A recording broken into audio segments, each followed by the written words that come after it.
TV channel में आपका स्वागत है। आज हम कार्यक्रम लेकर आए हैं संतों की वाणी संतों के संग।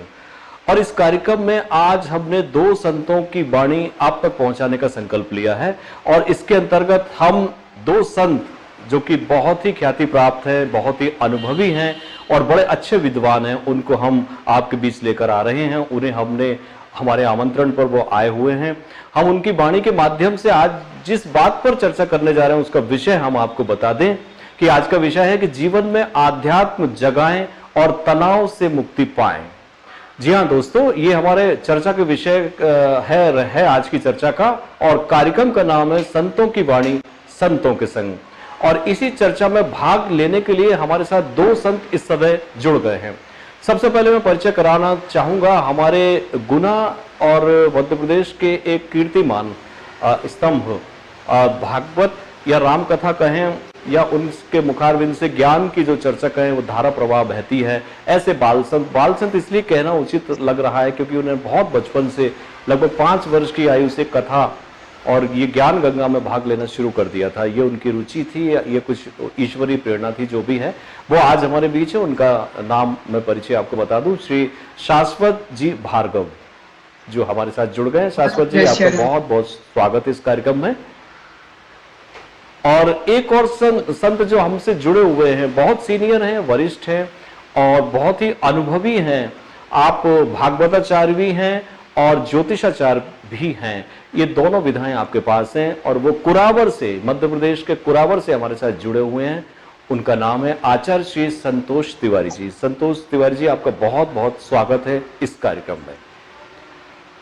तो लीजिए, मैं बातचीत की शुरुआत करना चाहूंगा सबसे पहले बाल संत शाश्वत जी से। शाश्वत जी, वही बात आपसे कर रहे हैं जो वर्तमान दौर में चल रही है, तनाव तनाव तनाव, अवसाद और इस तरह की समस्याएं। जबकि हमारे भारत में जो कि सांस्कृतिक विरासत को लिए हुए है, अध्यात्म का बहुत गहरा इसका आधार है भारतवर्ष का, और बहुत सारे ऋषि मुनि संत और 24 अवतार, बहुत सारी कथाएं आदि हमारे साथ हैं। इसके बावजूद भी इंसान आज के दौर में बहुत तनाव से, पीड़ाओं से घिरा हुआ है। क्यों कट गया वो समाज से, किस तरह से वो एकाकीपन में चला गया और क्यों आज मौत को गले लगा रहे अधिकांश युवा वर्ग, ये मैं आपसे जानना चाहता हूं। सीतानाथ समारंभा रामानंदार्य मध्यमा आचार्य पर्यंतां वंदे श्री गुरु परंपरा। सभी को सिया राम में सब जग जानी, करहूं प्रणाम जोर जुग पानी। भाव करता हुआ आपके प्रश्न की ओर में बढ़ता हूं जी। देखिए, यदि बात की जाए भारतवर्ष की, भारतीय संस्कृति की, सनातन संस्कृति की, और यहाँ पर इस तनाव के बीच की, आखिर ये सब ये क्या कारण हो सकता है? क्या ये इतनी बड़ी समस्या और इतना बड़ा प्रश्न बना हुआ है कि आध्यात्म के संवाद में हम सभी लोगों को, हर वर्ग के लिए, विशेषकर युवा वर्ग के लिए आज इस शब्द का प्रयोग करना पड़ रहा है। हम सबके लिए गौरव की बात होती यदि हम उनके लिए किसी उत्कृष्ट पदवी की, किसी उत्कृष्ट उपलब्धि की बात इस वक्त कर रहे होते, और ये हम सबकी हार्दिक इच्छा है, लेकिन नहीं।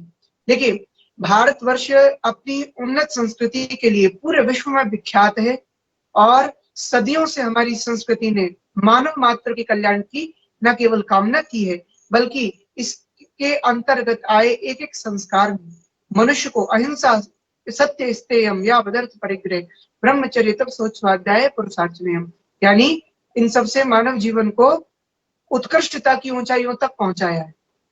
पर हम आप सभी जानते हैं कि पिछले कुछ सदियों में भारत गुलामी की जंजीरों से भी जकड़ा रहा है, जिसके मध्य हमारी सांस्कृतिक विरासतों को, हमारे विशेषकर सनातन धर्म को, जो सबसे प्राचीनतम संस्कृति है पूरे विश्व की, जो वैज्ञानिकों ने, जो समस्त शोधकर्ताओं ने सब स्वीकार किया है, उनके अनुसार हम बात करें, वह संस्कृति जब गुलामी की जंजीरों में जकड़ी गई तो उसके कारण भी जनमानस तक उसके संचार में बहुत सारी अड़चने, बहुत सारी रुकावटें समय समय पर हमने देखी, जिस कारण से अलग अलग क्षेत्रों में अलग अलग प्रकार की परेशानियां रही। लेकिन जैसा कि हम सब जानते हैं, आपदा या कोई भी बड़ी समस्या किसी भी संस्कृति सभ्यता की कसौटी का समय होता है। हमारी भारतीय संस्कृति ने अपनी जड़ों को बचा करके रखा है। आज भी हम अपने वेदांग उपनिषदों के माध्यम से पूरे विश्व को संदेश पहुंचा रहे हैं, लेकिन विशेषकर आजादी के बाद भी हमें उसका असर दिखने को मिल रहा है कि आज पर्यंत भी हम सभी लोग उस प्राचीन, उस सबसे ज्यादा वैज्ञानिक और सभ्य संस्कृति की अपनी गरिमा को अभी तक अपने जीवन में उस आनंद के साथ धारण नहीं कर पाए, उस नित्य निरंतर अपने अनुभूति के साथ धारण नहीं कर पाए, जो कि हम सबके लिए एक जन्मजात प्रतिभा के रूप में प्राप्त हुआ। इसलिए हम सभी लोगों को आज जैसे कोरोना महामारी है और इस तरह की महामारियों से हम सबको जो अनुभव मिल रहा है वो हमें एक ही ओर संकेत कर रहा है कि ये महामारी, ये तनाव की भारी समस्या, ये कुछ भी नहीं है अगर हम सभी अपनी संस्कृति, अपने संस्कार और अपने आदर्शों के प्रति अपने लिए प्रतिबद्ध खड़े हो जाएं।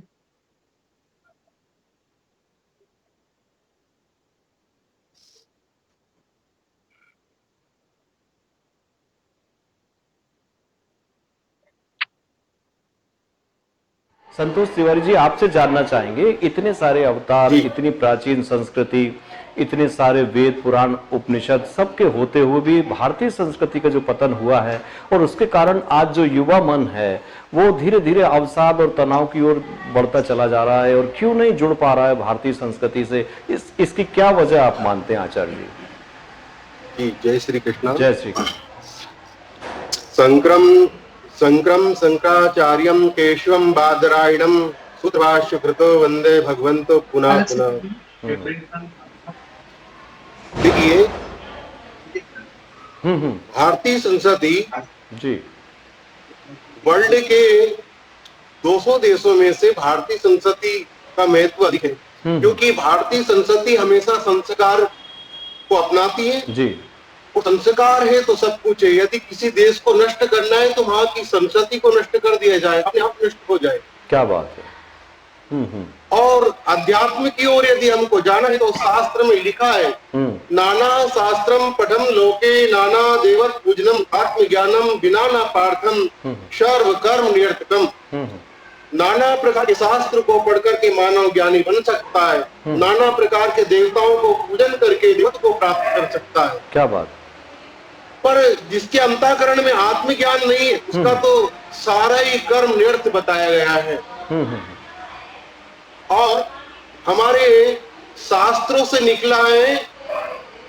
जब अमेरिका गए तो उस वक्त उनको एक यूनिवर्सिटी में ले जाया गया। उस वक्त उनकी ख्याति बहुत दूर दूर तक फैल चुकी थी। शिकागो का ऐतिहासिक उनका वक्तव्य तो हम सबके लिए प्रेरणा का ही है। उत्तिष्ठ जागृत प्राप्य वरण्य निबोध, क्या बात वो हम सबको सिखा कर गए।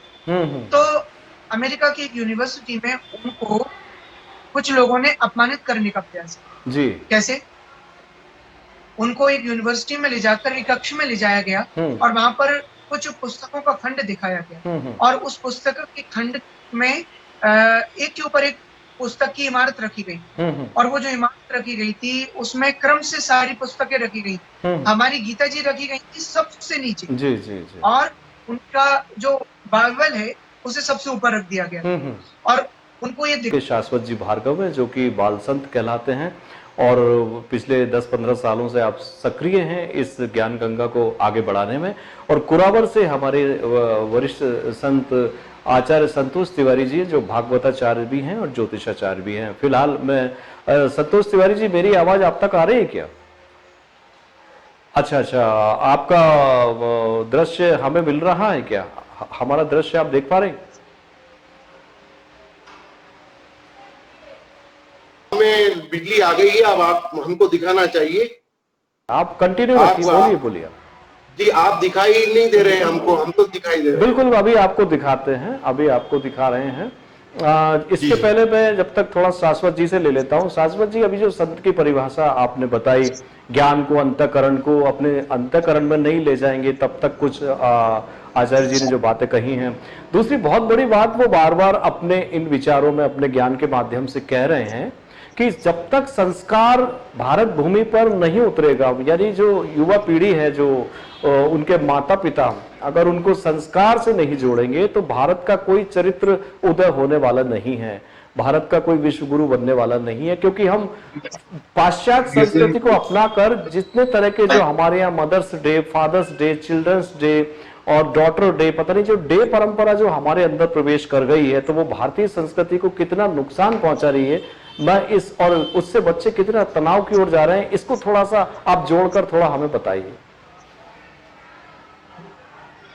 देखिए, वर्तमान समय में आज हम जो भारत देख रहे हैं और हमें भारत को जो बनाना है, उसमें उसमें अंतर क्या है? उसमें अंतर उस विचारधारा का है, उस मानसिक ऊर्जा की कमी का है, उस लक्ष्य को दी गई दिशा और दशा पर किए गए विचार का है, जो किसी भी मनुष्य का भविष्य तय करता है। हम जानते हैं कि every human can decide his fortune, his destiny. What is reality about the life? Because these days we have already created a imaginative world which seems for everyone as a reality, and we just start seeming this like we don't have any real reality. We just have that imaginative reality of ourselves. Like different social media platforms, we have Facebook, Instagram, and others.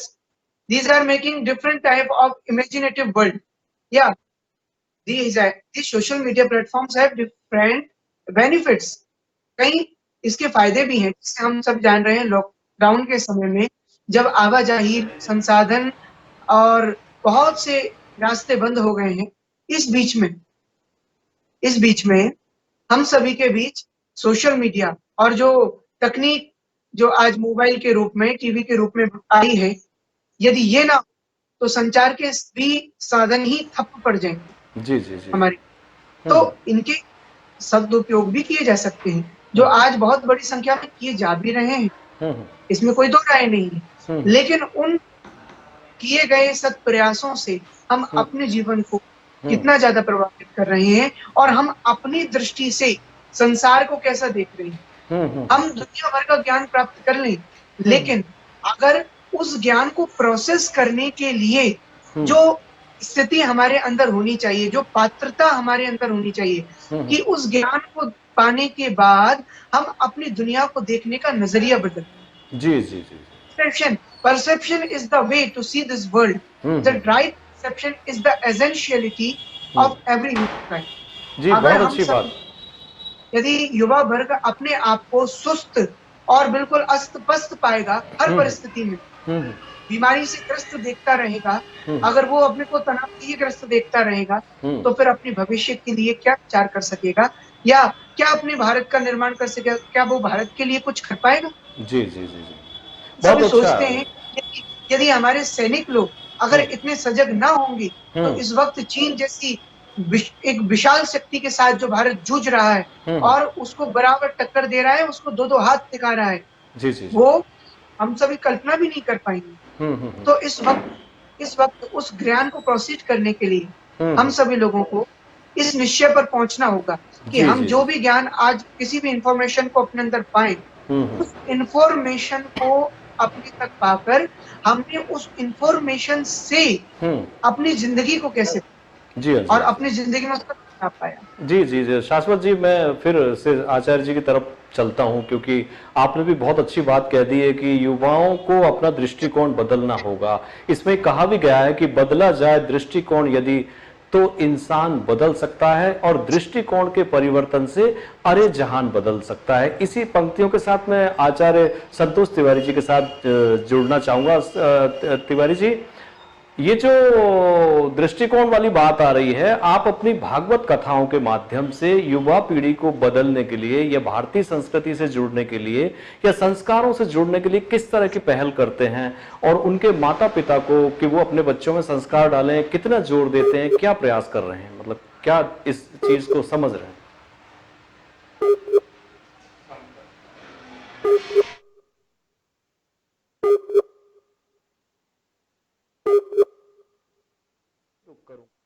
शाश्वत जी, आपने दृष्टिकोण की बात की है। हमारा जो युवा पीढ़ी है, हमारी जो शिक्षा पद्धति है, लॉर्ड मैकाले द्वारा चलाई गई जो शिक्षा पद्धति, उसमें संस्कारों से हमें दूर कर दिया गया है। संस्कार से हम नहीं, उस शिक्षा पद्धति में नहीं जुड़े हो, तो हमारी जड़ों को वहां से काट दिया गया है। दूसरा, पाश्चात्य जो भाषाएं हैं या जो भी ज्ञान है वो हम ले रहे हैं। इसलिए मैंने आपको बीच में कहा था कि हम mother's day, father's day, children's day, Valentine day, ये प्रेम के दिवस और ये सब मनाने लग गए हैं, और उसको बहुत जल्दी हमारी पीढ़ी आत्मसात कर लेती है। लेकिन हमारे जो ऋषि मुनियों द्वारा बताई गई जो परंपरा है वो कहीं उनसे दूर हो जाती है। इसमें कितना जो मतलब जो व्यवधान आ रहा है, उसके लिए संत समाज क्यों नहीं उठ खड़ा होता है भारत भूमि को जगाने के लिए? देखिए, इस कलयुग में यही विडंबना है। जो सच्चे संत हैं उनकी हमारे राष्ट्र में कमी नहीं है। इनके विषय में तो पंक्ति कही जाती है, यदि संत ना होते संसार में तो जल मरता ये संसार। यानी इस पृथ्वी को अगर कुछ टिकाया हुआ है, जो नैतिकता, जो सत्य है, जो वास्तव में जो कुछ इस पृथ्वी को टिकाए हुए है, वो हमारे संतों की देन है, उनका आशीर्वाद है हम सबके लिए। लेकिन हम स्वयं परमात्मा के मुख से सुनते हैं, उधो मोए संत सदा अति प्यारे, जाकी महिमा भेद पुकारे। बिल्कुल, हमने जब से हमारे सच्चे संतों को सुनना बंद कर दिया, क्योंकि जब हम गलत रास्ते पर होंगे तब सच्चे संतों की बातें हमें चुभेंगी, और बस उस चुभन को हमने अपने भविष्य के सुधार के लिए बस उससे जोड़ ना सके, और बस जिन विपरीत परिस्थितियों में हम सभी लोग अपने जीवन को फंसा लिए, बस बांस कभी हार के बारे में इसका प्रयास हमने किया ही नहीं। तो हमारे जो संत हैं उनके सौभाग्य, उनके दर्शनों के सौभाग्य के विषय में तो कहा जाता है, तात मिले सुत भ्रात मिले, पुनिमात मिले जुक्ति सुखदाई, राज मिले गज बाज मिले, सब साज मिले मनवांचित पाए, लोक मिले परलोक मिले, सब लोक मिले वैकुंठ ही पाई, सुंदर और मिले सब ही सुख, लेकिन संत समागम दुर्लभ पाए। क्या संत समागम, संत की महिमा का ये भी आपने बहुत अच्छा बखान किया। और एक बार फिर मैं प्रयास, आपने कहा जैसे डे की बात की आपने, आजकल जो डे हैं वो युवा पीढ़ी को बहुत आकर्षित करते हैं और हमारी सनातन संस्कृति से दूर ले जा रहे हैं। वही उसी के खिलाफ संत समाज को थोड़ा सा मैं बात इस पर पहुंचाना चाहूंगा। देखिए, इस वैलेंटाइंस डे के पीछे एक डे नाम दिया जाता है, उसके पीछे की कहानी कई लोग पता नहीं करते हैं। इस विषय में मैंने कहानी सुनी है और उसे मैं पहुंचाना भी चाहूंगा युवा वर्ग तक। एक वैलेंटाइन नाम के एक समाज सेवी हुए हैं विदेश में, उन्हें कुछ संत के रूप में भी देखते हैं, कहीं किसी रूप में देखते हैं, ठीक। उन्होंने युवा पीढ़ी में जो यूरोपीय देश रहे, जो पश्चिमी देश रहे, वहां पर देखा कि उनकी जो खुद की संस्कृति थी, वहां पर जो उनका अंधानुकरण हो रहा था और उसके कारण मानव का व्यवहार पशु जैसा बनता जा रहा था, और जो पवित्रता है, जो नैतिकता है, उनको भूलते जा रहे थे। तब उन्होंने, वैलेंटाइन नाम के व्यक्ति ने भारतीय संस्कृति का वहां प्रचार किया और उन्हें बताया कि आप सभी लोग भारतीय संस्कृति के अनुसार ब्रह्मचर्य को धारण करें, विवाह करें, गृहस्थ जीवन को धारण करें, दूसरों की सेवा करें, सहायता करें, परोपकार करें, यानी सनातन संस्कृति के अनुसार अपने जीवन को ऊंचा बनाएं। और इस पर वहां के लोगों ने अपनी संस्कृति पर खतरा मंडराता देखते हुए उनको सूली पर चढ़ा दिया, उनको मार डाला, और वैलेंटाइन उनके नाम से पड़ गया। अब आप बताइए कि हम उस दिन को खुशी के रूप में मना रहे हैं युवा वर्ग कि हाँ, जो भारतीय सनातन संस्कृति को और उसके माध्यम से पूरे विश्व में शांति की स्थापना कर रहा था, प्रेम की, सदाचार, भाईचारे की स्थापना कर रहा था जो व्यक्तित्व, उसी सूली पर चढ़ा दिया गया, उसकी हम खुशी मनाएं। क्या ये हमारे संस्कार? ये हमें सोचने की पद्धति बदलनी कि साल में एक बार हमने मदर्स डे मना लिया और बस इसके बाद पूरे साल भर माता जी की तरफ देखना नहीं है। मतलब ये भी फॉरेन कल्चर हमें सिखा रहा है कि मदर्स डे माने एक दिन आप माता जी का डे मनाइए, उसके बाद साल भर क्या करना है ये सब जानते हैं कि बस एक दिन। तो जो डे कल्चर जो आया है हमारे यहाँ, तो मानस में भी कहा गया है, प्रातः काल उठ गई रघुनाथा, मात पिता गुरु ना वही माथा। तो वो तो रोजाना गुरु माता और पिता के चरण स्पर्श करते थे, तो वो संस्कृति धीरे धीरे हमसे दूर चली गई और हम चले गए मदर्स डे के अंदर। तो वही आपने जो अभी बताया संत वैलेंटाइन जी की बात। हमारा उद्देश्य क्या है? हम्म। भगवान श्री रामचंद्र जी भगवान होकर भी ये क्यों किए? ताकि हम आप सभी लोग, एक साधारण मनुष्य अपने जीवन को कैसे श्रेष्ठ बना सकता है। इस रक्त मांस से बड़े हुए शरीर की प्राप्ति तो जानवरों को भी है।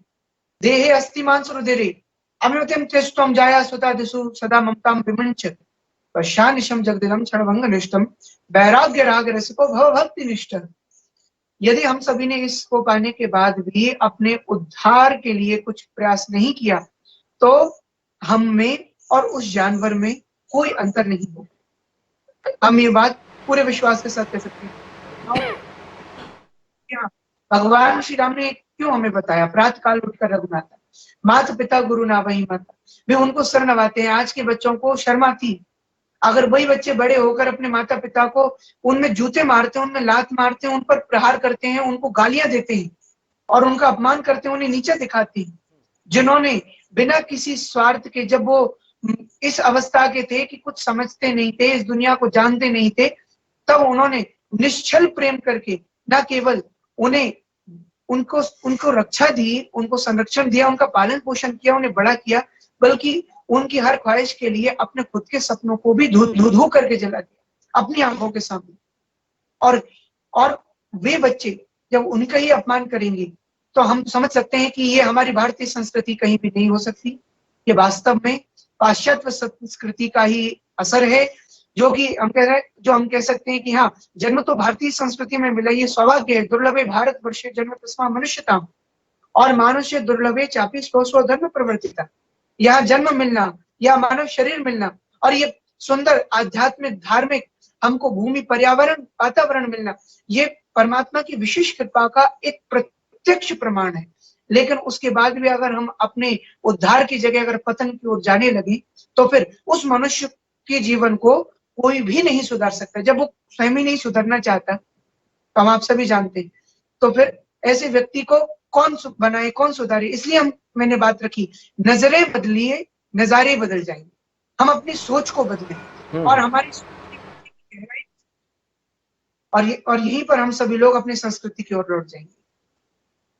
जी, मुझे लग रहा है कि आचार्य जी का कनेक्शन हमसे नहीं हो पा रहा है।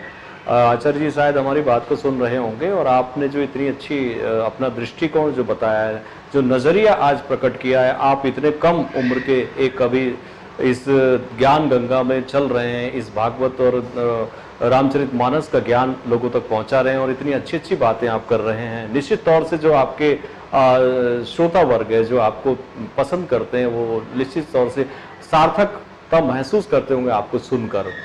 और दिव्यलोक चैनल का ये, या फिर हमारे उन संस्कारों को जो कि हमारे बच्चों को हमने नहीं दिए हैं या नहीं दे पा रहे हैं, उसको माने कहाँ समस्या आ रही है? इतनी भाग पुराण, वाल्मीकि रामायण, हमारे विष्णु पुराण, पद्म पुराण जैसे अनेक पुराण और शास्त्र और हमारे वेद उपनिषद, ये इन्हें सुनने के बाद भी मनुष्य के जीवन में परिवर्तन क्यों नहीं आ रहा है? देखिए, घटता चला जा रहा है। कई जगह से हमारा धर्म घटता चला गया। वहां से हिंदू थे, बहुत ज्यादा सनातनी थे, घट के आज कम हो गए संख्या में। वो चिंता का एक विषय है, इसके लिए मैंने कहा।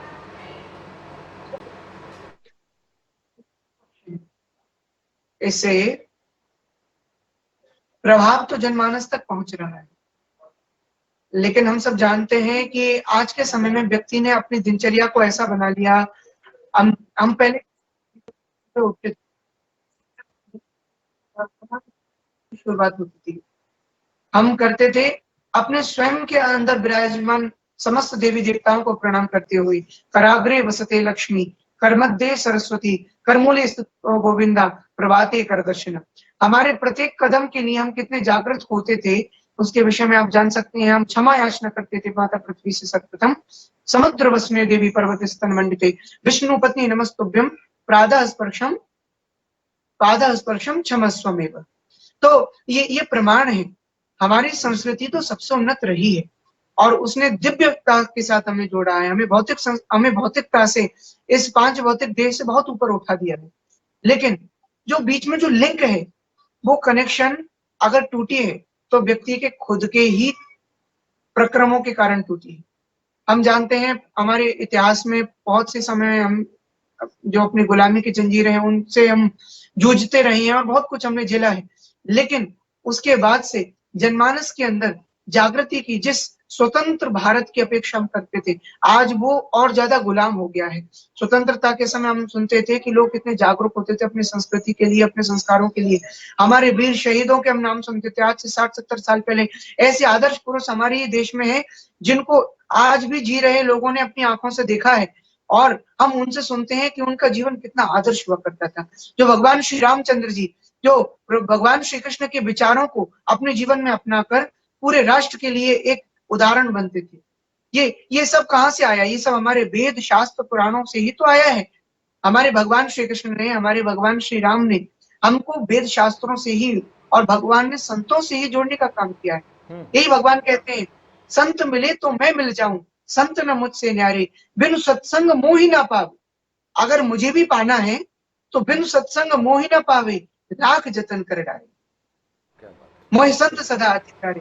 तो हमारी संस्कृति, हमारे संस्कार, हमारे वेद पुराण वो पूरी तरह से पुष्ट है और आज भी जनमानस किसी भी साधन के साथ में अगर उससे जुड़ता है, पूर्ण श्रद्धा और विश्वास के साथ जुड़ता है, क्योंकि भवानी शंकरो बंदी, श्रद्धा विश्वास। We have to put faith in our action, like what we are doing, why we are doing, and because we are doing this, then why we not have that kind of accomplishment related to our deeds? इस पर एक मैं उसी तत्व पर पहुंचाना चाहूंगा जिससे आज दिव्य लोक टीवी के माध्यम से अरुण जी देख रहे दर्शकों को इस वक्त, इस संवाद में एक सार मिल जाए, जिस पर मैं पहले भी अपना मैं जोर रखता रहा हूं। इस विषय में संस्कृत में एक कथा आती है, कणादः एकः महर्षि। कणाद महर्षि के ऊपर। कणाद महर्षि आज से हजारों वर्ष पूर्व हुए, जिनका नाम कणाद क्यों पड़ा? कण यानी अणु, जिन्होंने अणु और परमाणु के विषय में हम सभी लोगों को, पूरे भारतवर्ष को, पूरे विश्व को ऐसा दिव्य ज्ञान दिया, ऐसा श्रेष्ठ ज्ञान दिया कि उनका नाम ही कणाद पड़ गया। अब वो बात अलग है कि इनकी बातों को कॉपी करके विदेशी कई लोगों ने और अपने नाम से छब्बा करके और अपना नाम, अपना टप्पा लगवा लिया उनको कि हाँ हमने सबसे पहले इसकी खोज की और पूरा विश्व इस रूप में उन्हें पढ़ रहा है। हाँ, पूरा विश्व, जी हाँ, और पूरा विश्व इनको पढ़ रहा है कि हमने किया। पुष्पक विमान के आज भी प्रमाण हमको मिलते हैं। अरे मुंबई पर ही एक नवयुवक ने गर्ग संहिता के अंतर्गत जो सिद्धांत बनाए गए, उससे पहले जहाज उड़ाने का हमको प्रक्रम मिलता है इतिहास में, लेकिन उसको कोई नहीं उठाता। और उसके बाद में जो राइट ब्रदर्स ने जो उड़ाया है अपना विमान, उसी को फर्स्ट इन्वेंशन मान लिया जाता है। तो वही कणादा एकर महर्षि, उनके विषय में एक कथा आती है कि महर्षि तस्य ख्याति प्रसृता न केवलम एक ग्रामे, न केवल एक ग्रामे, ग्रामात् परितः ग्रामेषु अपितु बहुदूरस्थ ग्रामेपि तस्य ख्याति प्रसृता। देशस्य महाराजा अपि तस्य ख्याति विशेष शृणोति। और उसके बाद महाराज ने क्या किया? मंत्रिन आहुयति, वो मंत्रिन सह महाराज सह महर्षि अत्र आहुयतु, अहम महर्षि सम्मानितुम इच्छामि। सम्मान के लिए बुलाया गया। महर्षि के पास मंत्री गया, मंत्री को महर्षि ने मना किया। अस्माकं भवतः राजा मम दर्शनम इच्छामि, मम दर्शनाकांक्षाम इच्छामि, तर्हि सः स्वयं अत्र आगच्छतु, अहम तत्र गंतुम न इच्छामि। और ऐसा कहा तो महाराज को स्वयं आना पड़ा। महाराज से तब संत ने प्रश्न किया है। जी हाँ, महाराज यहाँ पे एक प्रश्न किया कि आप क्यों मेरे पास आ रहे हैं? उन्होंने बताया कि मैं जनता की बात सुनकर आ रहा हूँ, बस मैं आधे मिनट में अपनी बात को पूरा कर रहा हूँ, मैं इसे सार तक पहुंचा रहा हूँ। जी हाँ, आपने क्यों मेरा सम्मान करने की बात की है? तो यहाँ उन्होंने कहा कि मैं जनानाम वचनानुश्रुत्वा भवतः सम्मानितुम इच्छामि, मैं लोगों की बातों को सुनकर आपका सम्मान करना चाहता हूँ। संत ने एक शब्द में मना कर दिया, मैं आपके मणि, सम्मान, राजकोष कुछ भी स्वीकार नहीं करूंगा, क्योंकि आप दूसरों की बातें सुनकर मेरे सम्मान करने आए हो। अगर आप अपने स्वयं की बुद्धि से, विवेक से, ज्ञान से अगर सम्मान करने आते तो भी इस सम्मान के विषय में मेरी कोई बहुत बड़ी आकांक्षा नहीं थी। आप स्वयं का विवेक जागृत करें, उसी में मुझे प्रसन्नता मिलेगी। ये हमारे संत हैं।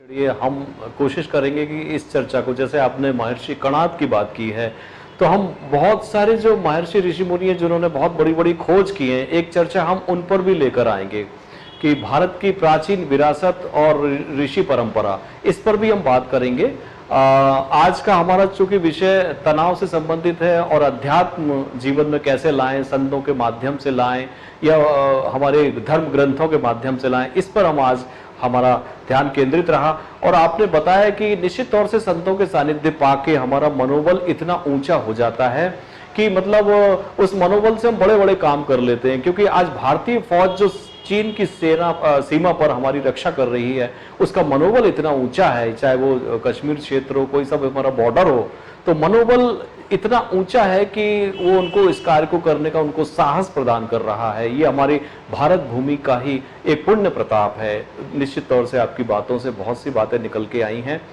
और मुझे लगता है कि आगे भी हम चर्चा को जोड़ेंगे। आज किसी कारण से आचार्य संतोष तिवारी जी हमसे नहीं जुड़ सके, उनको हम तकनीकी कुछ खराबी के चक्कर में उनको साथ नहीं ले सके, इसलिए आज हम चर्चा को यहीं पर थाम रहे हैं। चूंकि कोरोना का ये दौर चल रहा है और उनसे हम ज्योतिष पर भी बहुत सी बात करना चाहते थे, लेकिन आज किसी कारण से ये संभव नहीं हो सका।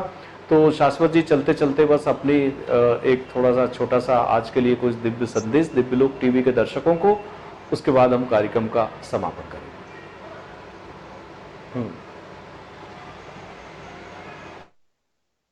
देश कोरोना जैसी एक महामारी से जूझ रहा है और भारी रूप से त्रस्त है, और चीन के द्वारा की गई जो गलती, उसका परिणाम पूरा विश्व भुगत रहा है। और जो चीन है वो आज भी भारत को कितना परेशान कर रहा है, ये हम में से किसी से छुपा नहीं है। दिन रात हम टीवी पर वही सुन रहे हैं, वही देख रहे हैं, लेकिन उसके बाद भी हम इस पर विचार करते हैं कि चीन के द्वारा जब भारत में कोई वस्तु आती है तो उसके बाद भी हम उसके बहिष्कार को तैयार नहीं होते, ये समझते हुए, जानते हुए भी कि वो चीन को ही शक्ति प्रदान कर रहा है और उसी शक्ति को लेकर चीन भारत को आंख दिखा रहा है, भारतीय सैनिकों की जान ले रहा है। ये कहाँ की राष्ट्रभक्ति की बात हुई, ये कहाँ की देशभक्ति की बात हुई। यदि हम वास्तव में अपने आप को एक हिंदू, एक सनातनी मानते हैं और एक भारतीय, एक योग्य नागरिक मानते हैं, तो मैं मानता हूं कि हम इसी क्षण एक संकल्प लें अपने जीवन में कि हम अपने पूरे जीवन में कभी भी चीन से आने वाली किसी भी वस्तु का और चीन को लाभ पहुंचाने वाली किसी भी वस्तु का उपयोग नहीं करेंगे, पूर्ण रूप से बहिष्कार करेंगे और स्वदेशी को अपनाएंगे। स्वदेशी अपनाओ और अपने जीवन को श्रेष्ठ बनाओ, अपने भारत को उन्नत बनाओ, क्योंकि हमारे भारत ने सदैव ये संदेश विश्व को पहुंचाया है, क्या कि तुम दुखी रहो और मैं सुखी रहूं, ये विकृति है। तुम सुखी रहो, मैं सुखी रहूं, ये एक प्रकृति है। लेकिन भले मैं दुखी हो जाऊं, लेकिन तुम सुखी रहो, ये भारत की संस्कृति है। पर हित सरिस धर्म नहीं भाई, पर पीड़ा सम नहीं अधमाई। और इन्हीं शब्दों के साथ में मैं अपनी वाणी को ही विराम देना चाहूंगा। सभी अपने घर में रहें, सुरक्षित रहें और सभी अपनी सुरक्षा के लिए गाइडलाइंस का पालन करें। आपके उज्जवल भविष्य और उत्तम स्वास्थ्य की कामना करता हुआ सभी को सादर जय श्री राम। वाणी को यही विराम। जी, बालचंद शाश्वत जी अपनी मुखारबिंद से अभी बहुत अच्छी बात हमसे कह रहे थे दिव्यलोक टीवी चैनल के माध्यम से, और ये कार्यक्रम आप देख रहे थे दर्शकों, जिसका कि नाम था संत वाणी संतों के संग।